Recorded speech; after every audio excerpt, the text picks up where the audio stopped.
তুমি যতই ভালো করো না কেন, কিছু মানুষ আছে তাদের কোনো দিন তোমার ভালোটা চোখেই পড়বে না। কেমন আছো তোমরা সবাই? আশা করি সবাই খুব ভালো আছো। আর আমিও এখন মোটামুটি ভালোই আছি। আর আজকে তো বৃহস্পতিবার, পুজো তো করতেই হবে, সেই জন্য ঠাকুর ঘরে এসেছি পুজো করব বলে। এই যে ড্রেসগুলো দেখলে, এগুলো কালকেই বানানো হয়েছে, আমার ননদের থেকে বানিয়ে এনেছি। আর এই শাড়িটা কালকে পরিয়েছি, কেননা কালকে মায়ের অঙ্গরাগ করেছি আর মায়ের বিগ্রহটাই পরিষ্কার করেছি। আর সেই জন্য আবার ওই শাড়িটাও খুলে দিলাম, দিয়ে আবার মাকে স্নান করিয়ে আর ওই যে নতুন শাড়িটা বানিয়েছি ওটাই এখন পরাবো। আর এই দেখো, এই শাড়িটাই কাল বানিয়েছি, কেমন হয়েছে অবশ্যই জানিও কিন্তু। আমার তো খুব ভালো লেগেছে।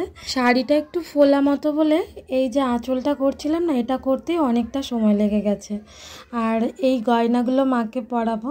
অনেকেই কমেন্ট করেছো যে আমার ঠাকুরকে সাজানোটা তোমাদের খুব ভালো লাগে, সবাইকে অসংখ্য ধন্যবাদ। আর এইভাবেই সবাই আমার পাশে থেকো।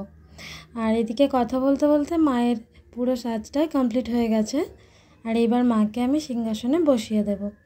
এরপরেই আসবে আমার রাজা বাবু, আমার সোনা। মা লক্ষ্মীর শাড়িটার মতোই ওটা থেকেই কেটে আর একটা বানিয়েছি, আবার দুজনের ম্যাচিং করে দিয়েছি, নাহলে তো আমার আবার গোপু সোনার রাগ হয়ে যাবে, সেই জন্য দুজনের একই রকম করে দিয়েছি।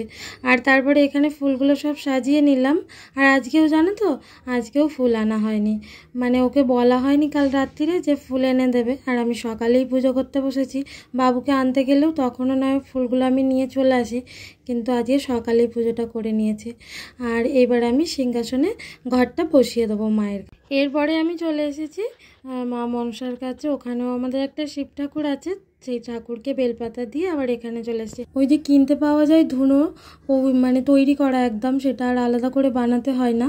ওটা না জ্বালিয়েছিলাম, আমার অতটাও ভালো লাগেনি, তাই জন্য আমি আবার নিজেই নারকেল ছোবড়া দিয়ে জ্বালিয়েছি। এতে ধোঁয়াটাও অনেক বেশি ভালো হয় আর গন্ধটাও অনেক বেশি, তাই জন্য। আর আজকে আমি মায়ের পাঁচালিটা পড়ে নেব। অন্যদিন শুধু মন্ত্রটা পড়ে পুষ্পাঞ্জলি দিয়ে দিই, আর আজকে পুরো পাঁচালিটা পড়েই তারপরে পুজোটা শেষ করব, কেননা বিকেলে একটু বেরোনোর আছে। আর আজকের ভিডিওটা কেমন হয়েছে অবশ্যই জানিও। টাটা।